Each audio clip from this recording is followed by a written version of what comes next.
Vamos a estar hablando de un tema que desde ya preocupa a muchos uruguayos y seguramente tenemos en la teleaudiencia aquellas personas que han pasado por esos momentos en los que, bueno, la ansiedad, el miedo se apodera de nosotros y es, bueno, difícil sobrellevar ese momento y cada vez ocurre más, además. Claro. Estamos hablando de trastornos de ansiedad y vamos a un informe que puede servir de disparador que hizo Marilena Lugano hablando con los profesionales que se ocupan de esto, en este caso con el psiquiatra Guillermo Castro, y también con una persona que logró superar una situación realmente complicada como Estela Montes, que es ex paciente de agorafobia. Vamos con este informe y después, con mucho gusto, como siempre, charlamos con nuestra estimadísima Silvana Sotolano.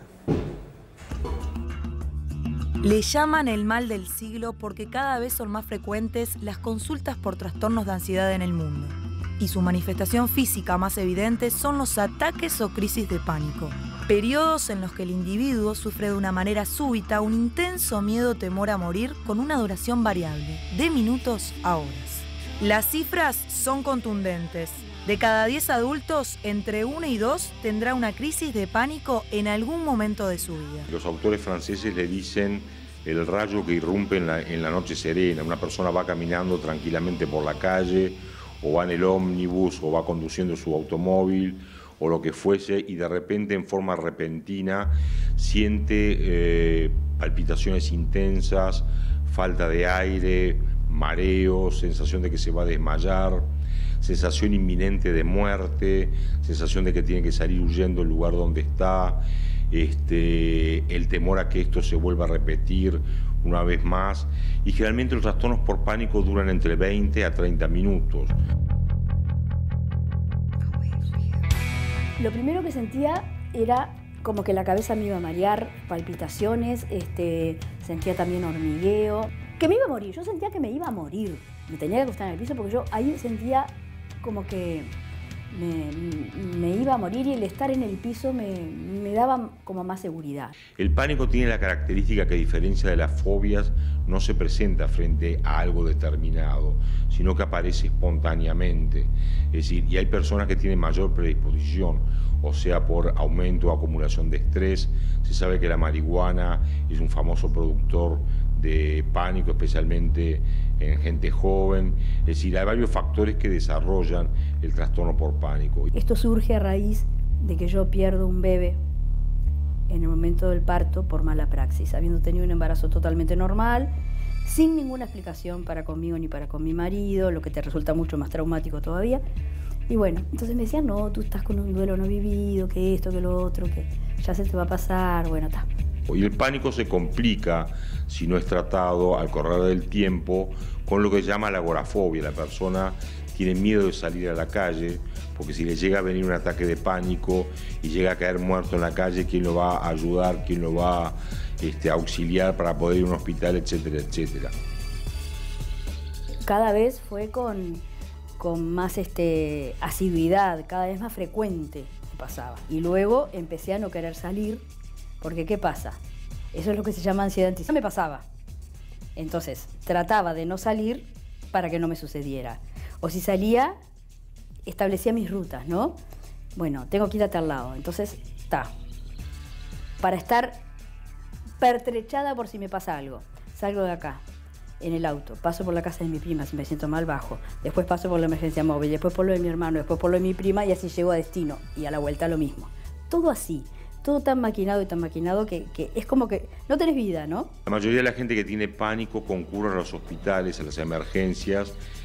Ahí se le hacen toda una serie de estudios y generalmente demoran 1 año y medio en ir al psiquiatra o al psicólogo. Es decir, primero pasan por el internista, después pasan por el neurólogo, endocrinólogo, cardiólogos, hacen tomografías, etcétera, etcétera.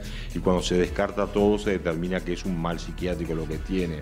O sea que hay una demora enorme en poder llegar al especialista que realmente lo va a tratar y lo va a mejorar sustancialmente, ¿no? Sin diagnóstico, 20 años. Los mejores 20 años de mi vida, de los 30 a los 50. Lo peor que te puede pasar es no saber qué tenés, porque tú decís, yo quiero tener algo, porque por lo menos si sé lo que tengo, lo puedo encarar y tratar, para bien o para mal, pero lo ataco. El especialista para esto es el psiquiatra, y el psiquiatra te manda medicación. Y hay veces en que de pronto puede no llegar a ser necesaria, pero hay casos, como en el mío, que yo venía arrastrando esta enfermedad de tanto tiempo, era necesario. Y te puedo asegurar que fue lo que me salvó. El tratamiento era, yo salía y caminaba de esquina a esquina de mi casa. En la misma cuadra, de esquina a esquina. Después, mi cuadra y la del costado. Después, mi cuadra, la del costado y la otra, hasta que hice la manzana. Me acuerdo que la primera vez que hice la manzana entera, caminé tan ligero, cuando llegué a casa me dijeron, ¿qué te pasa? Venía con un estado de agitación terrible. El tipo de vida que llevamos sin duda que incrementa la capacidad de desarrollar pánico. Y sin duda también es una enfermedad que, como todo desorden ansioso, tiene también un componente genético, biológico, en la cual está determinado en algunas zonas del cerebro, como se llama la amígdala, que es el determinante de lo que es lo que capta el temor. Hoy en día la gente que lo padece es afortunada. ¿Por qué? Porque se trata, y se trata bien. Hay que dar con el profesional adecuado que sabe cómo se trata y que no hay que tenerle miedo a la medicación y que es muy importante acompañarlo con terapia. Volví a vivir, porque yo sobrevivía y entonces volví a vivir y bueno, eso le agradecí a Dios, al médico, a todos y bueno, y a mí misma. Mirá que yo trabajé mucho por mí, ¿eh? Yo siempre le digo a la gente, uno tiene que trabajar por uno porque lo que uno no hace por uno, nadie lo hace.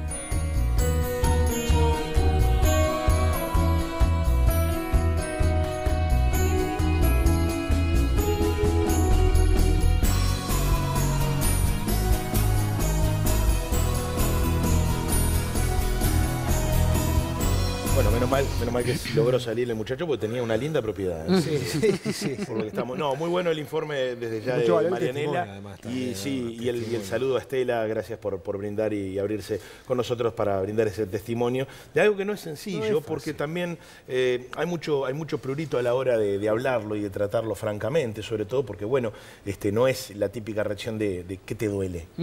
O ¿por qué estás mal? Porque a veces no tenés por qué estar mal por algo determinado. Bueno, ella decía, y lo digo con propiedad. Casi 20 años sin diagnóstico. No, además, pero sobre también. todo una cosa que decía el doctor Castro recién, en estos tiempos, porque las enfermedades psiquiátricas o los funcionamientos psicológicos están muy ligados a los entornos socioculturales. Hay una cantidad de patologías que están relacionadas con el momento que se está viviendo. En este tiempo donde estamos todos muchas veces sumergidos en una vorágine con poco tiempo para parar, para ver qué sentimos, muchas veces enganchados en esta cuestión del consumo, del exitismo, de ser genios en todo lo que hacemos, de tener excelencia en todo lo que hacemos. Si hay alguna patología que muestra el límite es el ataque de pánico, ¿no? Claro. Porque lo que más pone en juego es el descontrol, esa sensación de yo no puedo controlar, pero además ligada a una cantidad de síntomas físicos donde uno queda atrapado dentro del cuerpo, entonces no hay forma de zafar. Claro, no puedes controlarte ni física ni emocionalmente. Exactamente. Y eso te deja en una situación de vulnerabilidad tremenda. Pero por eso es importante, me parece, leer de qué se trata, porque más allá de que, como decía recién Estela, es fundamental el tratamiento psiquiátrico y también el apoyo terapéutico, el apoyo psicológico, primero hay que poder comprender que lo que está pasando es algo que está hablando de algo, digo, no es porque sí. Entonces, generalmente se da por dos tipos de situaciones, o por algo traumático que es como decir, bueno, enfrento esto, y no lo otro, me está pasando esto que es presente, tratar de encontrar un sustrato en el cuerpo. La enfermedad tiene mucho de esto, ¿no? Bueno, me viene taquicardia, sudoración, siento que me voy a morir, entonces tu psiquismo está focalizado en tratar de solucionar el problema físico. Y nos alejamos muchas veces de lo que pasa a nivel psicológico. Esta no es una elección voluntaria. La persona no es que dice, no me encargo de lo que me pasa emocionalmente, sino que se ve tan invadida por el miedo a morirse y el temor a que le pase algo físicamente, que es como una forma que el psiquismo encuentra de evadir las razones reales de lo que está pasando, ¿no? Sí, está lo que es atravesar ese momento puntual. Y también está cómo seguir después, porque también trae consecuencias en lo anímico y en lo emocional. El decir, bueno, ¿por qué me pasa esto? O qué estoy haciendo mal para que me pase esto. Y en ese sentido, cuando uno, digamos, atraviesa la crisis de pánico, ¿cómo debe seguir después? Empezar por no condenarse, por ejemplo, buscar otras personas que haya ocurrido experiencias similares. Sí, claro, indudablemente que te cambia la vida, sobre todo porque además, yo me acuerdo, yo tengo un amigo que tenía ataques de pánico y le había pasado un par de veces en el cine, y me acuerdo que evitaba ir a un cine porque Claro, esa situación lo lo asociaba. Entonces, cuando la gente tiene muchos ataques de pánico, hay personas que llegan a tener 2, 3, 4 por día, entonces cualquier situación que la asocien a ese momento en el que se detonó el ataque de pánico empieza a ser cargada como una situación que evaden. Entonces, no solo desde el punto de vista emocional está toda esta cuestión de por qué a mí, o yo qué hago, o cómo puedo solucionarlo, sino también a nivel de la conducta. Evitar lugares que nos parece que nos generan la aparición del ataque de pánico, inhibir, yo qué sé, el contacto social, tratar de no ir a determinados lugares o con determinadas personas. Entonces, indudablemente, recién Estela decía, me cambió la vida, estuve de los 30 a los 50 años sobreviviendo y no viviendo, ¿no? Entonces, es muy fuerte. ¿Qué hacer? Para empezar, si bien por supuesto, frente a cualquier síntoma físico, es fundamental e importante descartar que no se trata de una patología orgánica, me parece que a veces nos detenemos demasiado tiempo queriendo encontrar por ese lado para no encarar que lo que nos está pasando es a nivel emocional. Porque es mucho más fácil pensar, bueno, no sé, si tengo, yo qué sé, el dolor la taquicardia que siento merece una medicación, se puede solucionar con una pastilla, es mucho más fácil tratar de encarar lo que me pasa afectivamente y a veces tener que solucionar unas situaciones que nos están acosando o una elección de vida que no nos está haciendo feliz y que empezamos a sostener a lo largo del tiempo y que un día el cuerpo habla de no puedo controlar más esto. ¿Hay ¿no? un evento, una circunstancia específica que desencadena esto? A veces sí, a veces ¿Nos puede no. precipitar o podemos ya venir medio como que predispuestos de fábrica? Sí, el doctor Castro recién hablaba de que hay como una predisposición genética. Yo creo que, y esto lo digo haciéndome cargo a título absolutamente personal, me parece que todavía en una cantidad de patologías y en manifestaciones hasta emocionales estamos como en las antípodas de lo que va a ser el descubrimiento de cuánto hay de hereditario, de genético. ¿Cuánto viene de fábrica? Sí, lo que sí es indudable es que el entorno desencadena o potencia, y pasa con la mayoría de las cosas. O sea, si un entorno o una situación de estrés hace que aumente la tensión, aumente la ansiedad, por algún lado hay que descargar.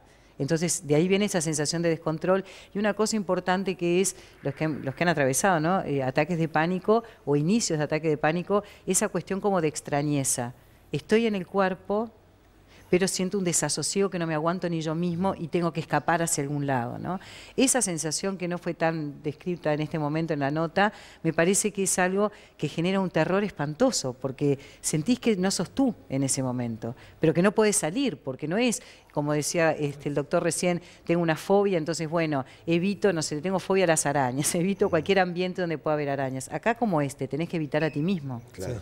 claro. Y en lo personal, yo he conocido de esto y bueno, el solo evocarlo me genera un poquito de escosor. A mí me ayudó muchísimo la respiración, reeducar la respiración. Pero desde tu lugar de terapeuta, ¿cuál es el consejo, digamos, esa palabra de primera mano para aquellas personas que, bueno, que piensen que están presas de ese ataque o que de hecho lo estén peleando hoy por hoy? Yo creo que la consulta psiquiátrica es fundamental para evaluar el nivel de ansiedad que hay. A veces hay cuadros depresivos ocultos también atrás de este tipo de manifestaciones. Entonces, me parece que en principio poder descartar si hay una patología que merece una medicación, eso es fundamental. Y después, como cualquier situación en la vida, que es una señal de alarma, poder atenderla, poder revisar qué nos está pasando. El apoyo terapéutico es fundamental, porque a veces son situaciones que se vienen cargando a lo largo de toda la vida. Muchas veces hay situaciones familiares de dolor, Sí, claro. de desamparo, ¿no? De la infancia, que en cualquier otro desamparo que aparece en otra etapa de tu vida, se desencadena todo esto que viene como guardadito y siendo controlado. Claro, a veces no es el episodio puntual el desencadenante, Exactamente. sino que viene de... Se le abre la puerta. A Sobre toda todo porque hay algo que algún día podríamos ahondar un poco más, pero uno sale al mundo como con una artillería de defensas para poder sobrevivir a una cantidad de cosas que te van pasando. Esto del ataque de pánico lo que muestra es que el yo y sus defensas fracasan. Entonces no saben cómo lidiar con la realidad de afuera y con la realidad interior. Poder revisar a ver qué nos está pasando en eso es fundamental. Y lo que decías recién, hay una cantidad de propuestas alternativas, sobre todo cuando el cuerpo está tan involucrado, que son fundamentales y son una buena salida. El tema de yoga, respiración, el poder, porque la respiración, claro, la respiración te sitúa en otro lado, donde te das cuenta que hay algo que es permanente y que te salvaguarda de todo esto que es como una especie de tsunami que se te viene encima. Ahora, qué complejidad la del ser humano, ¿eh? Exacto. Qué complejidad la del ser humano. Y por eso tenemos a Silvana para... Qué complejidad y qué simpleza a la vez, También, ¿no? Nos olvidamos de que puede ser simple también, ¿no? Silvana, muchísimas gracias. Muchas gracias. Bueno, un Sí, placer muchas verlos. gracias. Que Nos tengan un tenemos que feliz juntar día de el la... día de Nos hoy. tenemos que juntar a Hablar de un festejar la montón de cosas amistad. que tenemos que Exactamente. solucionar. Exactamente. Muchas gracias, Cuando Silvana. quieran. Dale.